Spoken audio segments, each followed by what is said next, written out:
My wife believed her best friend's lie that I was unfaithful and walked out on me. By the time the truth surfaced, the damage to trust was already beyond repair. I'm 35 and just recently finalized my divorce from Claire. We had been together for 6 years, married for 2. Looking back now, I feel like I should have seen the disaster heading my way. The red flags were there from the start, but I brushed them aside because I thought I loved her. Vanessa, Claire's closest friend, became the constant thorn in our relationship. You know when you meet someone and instantly feel they'll bring nothing but trouble? That was Vanessa. She was loud, self-absorbed, and obsessed with being the center of attention. From the first time I met her, I felt she was studying me, searching for weaknesses she could twist against me. But Claire never noticed. To her, Vanessa was her college soulmate, the friend who stood by her through everything. I decided I'd put up with her since she mattered so much to Claire. But Vanessa knew exactly how to stir things up. It became clear during our wedding planning. I proposed to Claire after 3 years of dating. We were already living together, so engagement felt like the next step. Claire was thrilled, and so was I at first. Then Vanessa started interfering. It began with small things. She criticized our color scheme, calling it boring. I ignored it. Colors are trivial.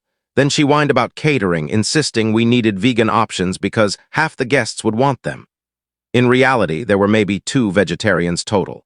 And then came the outrageous demand. She wanted to walk down the aisle before the bridesmaids. Yes, you read that right. Vanessa wanted her own solo entrance. Her reasoning: I've been with Claire through every breakup, every struggle. This day is about honoring the people who have always been there for her, not just the marriage. At first, I thought she was joking. Who even says something like that? But Claire nodded along, and I could see her folding. I tried to intervene. This is our wedding, not a performance for Vanessa. Your sister is already the maid of honor. That should be enough. Claire got defensive, saying I was blowing it out of proportion. Meanwhile, Vanessa acted deeply offended. Wow, I didn't know your fiancé was so controlling, she shot back. That stung. But instead of defending me, Claire caved. It's just one small thing. If it makes her happy, why not? So Vanessa had her ridiculous grand entrance. She strutted down the aisle like it was her big day. I could feel my parents' judgmental looks, but I smiled for the photos and kept quiet. I thought once we were married, things would calm down and Vanessa would fade into the background. I couldn't have been more wrong. Vanessa only became more involved. Every time Claire and I made plans, her name popped up. Oh, I already invited Vanessa, Claire would say, or Vanessa thinks we should try this restaurant instead. It felt like we couldn't make a single choice without her input. I tried to gently raise it with Claire. I appreciate your friendship, but Vanessa is too involved in our lives. Can we set some limits? Claire bristled. She's my best friend, I can't just push her away. You don't understand what she's done for me. Maybe she was right. I wasn't there during her college years. But what I did understand was that Vanessa had no respect for me or for our marriage, and Claire was blind to it. I wanted to believe Vanessa wasn't actively undermining me. Maybe she was just one of those people who couldn't step back. But in my gut, I knew better. She simply didn't like me. And the more she wedged herself into our lives, the clearer it became. I should have drawn the line sooner. Instead, I stayed quiet to avoid conflict with Claire. That silence gave Vanessa more power. About a year into marriage, things were steady between Claire and me. Work, date nights, weekend TV binges. Not perfect, but comfortable. Then one Friday evening, Vanessa showed up at our door crying like her life was in ruins. We were about to make tacos and watch a movie when the doorbell rang. Claire opened it, and there was Vanessa, clinging to her with a duffel bag, mascara streaking her face. He left me, she sobbed. I can't do this alone. Claire ushered her in, giving me a look that promised we'd discuss it later. Vanessa collapsed on the couch, wailing about how her boyfriend Tyler dumped her over text. According to her, she had been the perfect girlfriend and Tyler was just emotionally unavailable. Claire asked softly, "Do you have somewhere to stay?" Vanessa sniffled and glanced toward me before whispering, "No. I can't go to my parents, they'll just say I told you so, and my friends are busy, I didn't know where else to go." I already knew what was coming. Sure enough, Claire turned to me. "Can Vanessa stay here a few days until she figures things out?" What could I say? Refuse and look like the heartless husband, so I forced a smile. Of course.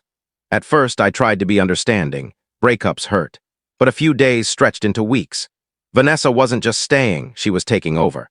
The guest room became a disaster zone, clothes everywhere, dirty mugs and food containers piling up. She sprawled on the couch in pajamas, binging reality TV at full volume, munching on family-sized chip bags. The kitchen wasn't safe either. She cooked poorly, left dishes in the sink, and abandoned half-eaten meals on the counters. I finally told Claire, I know she's hurting, but she's treating this place like a hotel. It's unfair to us. Claire sighed. I know, but she has nowhere else to go. She just needs more time. It's been 2 weeks, I said. How much longer? Claire promised to talk to her, but Vanessa flipped the script. I'm sorry if my presence is such a burden, she said dramatically, tears in her eyes. I'll leave if you want. Claire immediately comforted her. No, it's not like that. I was furious. Vanessa knew how to manipulate Claire, and she fell for it every time. The breaking point came about a month later.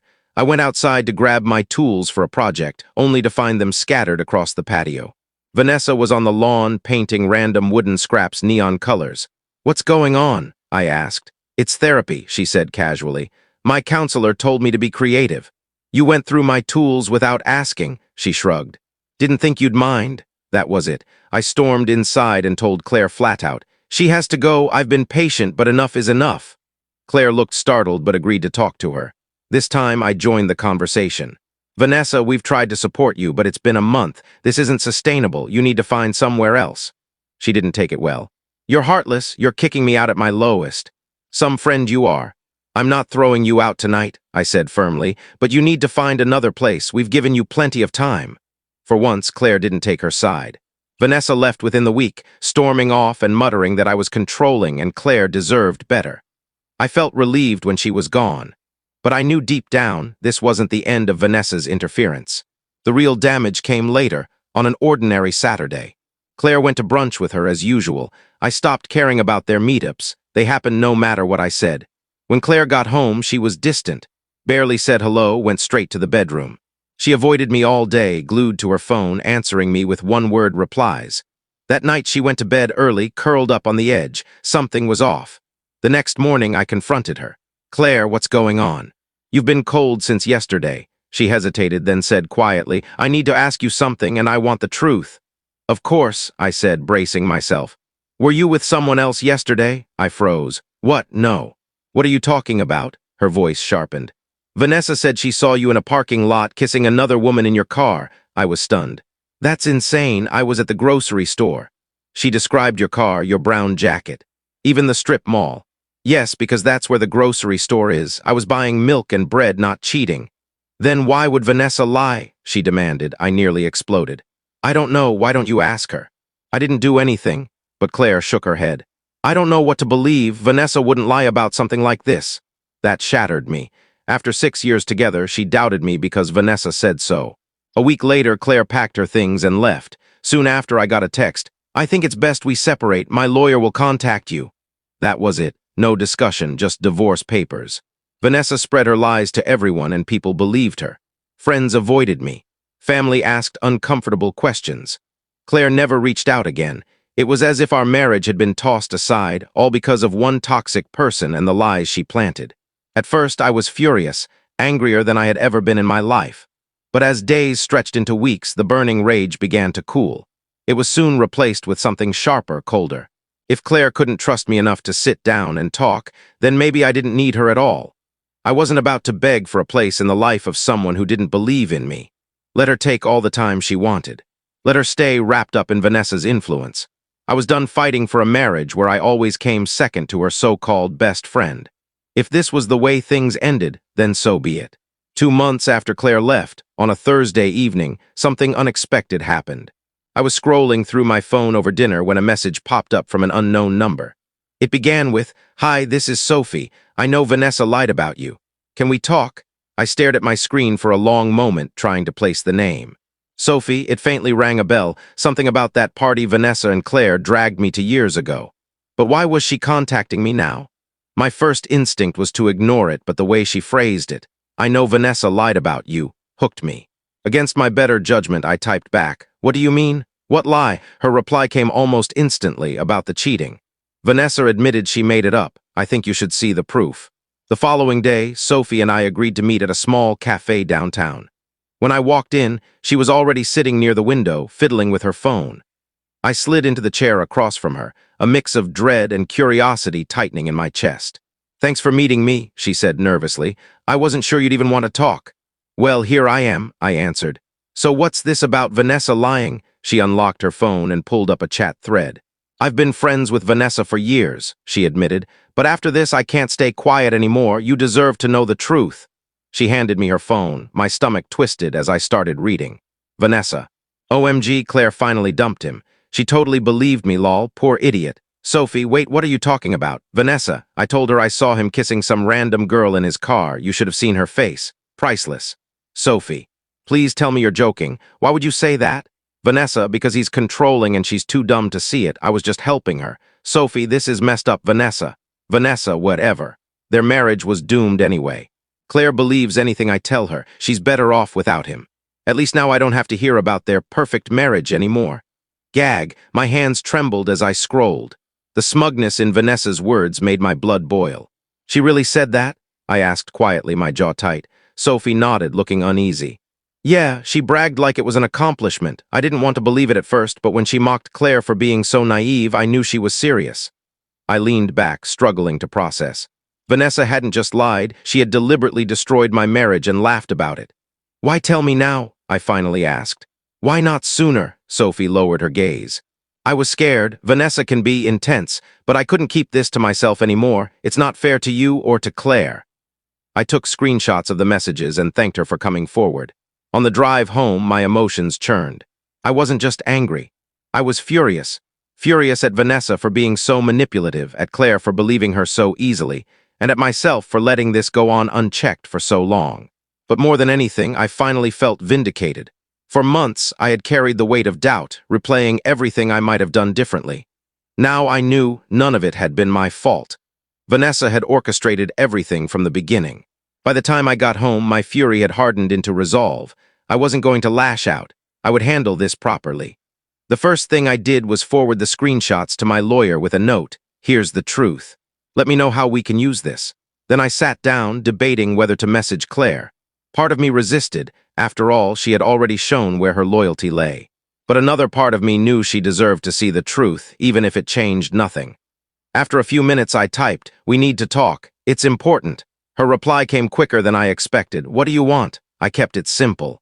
"I have proof Vanessa lied. Can we meet? You should see this." After a long pause, she wrote back, "Fine, tomorrow afternoon." Where? We agreed on a park near her new place. This wasn't about winning her back. That ship had sailed. I just wanted to clear my name. The next day, Claire showed up looking tense, arms crossed. She wore a hoodie and jeans, but carried none of her usual confidence. "What's this about?" she asked coldly. I pulled out my phone and handed it to her. "Read this." She scrolled through the screenshots. At first, her face was blank. Then her expression cracked, eyes widening, lips parting, her face paling as she read the last message. Her hands trembled as she returned the phone. "She lied," she whispered, almost to herself. "Yeah," I said evenly. "She made the whole thing up, thought it was hilarious." Claire sank onto the bench, staring at the ground. "I didn't know. I didn't think she would ever." "You didn't think she'd ever lie to you?" I cut in, my tone sharper than intended. "That's the problem, Claire. You didn't think, you didn't even ask me. You just believed her and threw me away." She flinched but stayed quiet. "Do you have any idea how humiliating this has been?" I pressed. "Friends, family, coworkers, all looking at me like I'm some cheater, all because you couldn't spare 2 minutes to ask me the truth." Tears welled in her eyes. "I thought I was doing the right thing," she said softly. "Vanessa's been my best friend for years. I trusted her." "Yeah, well, that trust just cost you your marriage." Her tears spilled over. "I'm sorry, I didn't know, I swear I didn't." "That's exactly it," I said, my voice soft but firm. "You didn't know because you didn't give me a chance. You trusted her more than me. That says everything about what this marriage really was." We sat in silence until she finally whispered, "I'll cut her off. I'll never speak to her again. We can fix this, counseling, whatever it takes. Please, let's try." I ran a hand over my face. A part of me wanted to believe her, but deep down I knew it was too late. "I don't think we can fix this. It's not just about Vanessa, it's about how easily you believed her. That kind of trust doesn't just come back." She broke down sobbing. "I was stupid. Please, one more chance." I shook my head. "I'm sorry, Claire, but I can't. Trust is the foundation, and once it's gone, it's gone." I stood up. "I think it's best if we both move on. I wish things had been different." Claire didn't try to stop me. She sat there, crying into her hands as I walked away. For the first time in months, I felt in control of my life again. That night, she sent me a long apology begging me to reconsider. I didn't reply. There was nothing left to say. Vanessa's deceit may have sparked this, but Claire's lack of trust was what truly ended our marriage.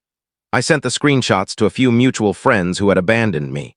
I didn't add commentary, I just let the truth speak for itself. By morning, my phone was flooded with apologies. Some admitted they'd been wrong to believe Vanessa. A few offered support. But I had no interest in rekindling friendships with people who had turned their backs on me so easily. As for Vanessa, I never confronted her. What was the point? She had already revealed exactly who she was. Word spread quickly. Friends started cutting her off. Sophie shared the screenshots more widely, and soon Vanessa was isolated. I even heard through Hannah, a mutual friend, that Vanessa had been blacklisted from their social circle. She tried spinning it, painting herself as the victim who was only protecting Claire, but no one bought it. Curious, I checked her social media using an incognito account. Her posts were full of self-pity. I guess people can't handle the truth. I stood up for Claire, and now I'm the villain. But the comments told a different story. You didn't protect anyone. You destroyed a marriage. This is what happens when you manipulate people. Meanwhile, Claire's life wasn't faring any better. She moved back in with her parents, who were furious when they learned the truth. One friend told me her mom had snapped at her. You threw away a good man for a liar. How could you be so blind? Claire tried to mend old friendships, but most people kept their distance. They'd seen how quickly she turned on me and didn't trust her anymore. She looks miserable, Hannah told me once. Like she's trying to put on a brave face, but you can see she regrets it all. Then came the final blow. Vanessa lost her job. Sophie texted me, just thought you'd want to know. She got fired today. Apparently her reputation caught up with her at work. People avoided her, her manager got fed up, and she was let go for interpersonal issues. I'd love to say I pitied her, but I didn't. She had spent years manipulating people. Now she was finally paying the price. Months later, I bumped into Sophie again at a cafe. We chatted a bit, and she shared the latest. Claire actually tried reaching out to Vanessa, she said, rolling her eyes. What happened? I asked. She tried apologizing, saying she wanted to move past it, and Vanessa, she laughed in her face, called her pathetic for even trying.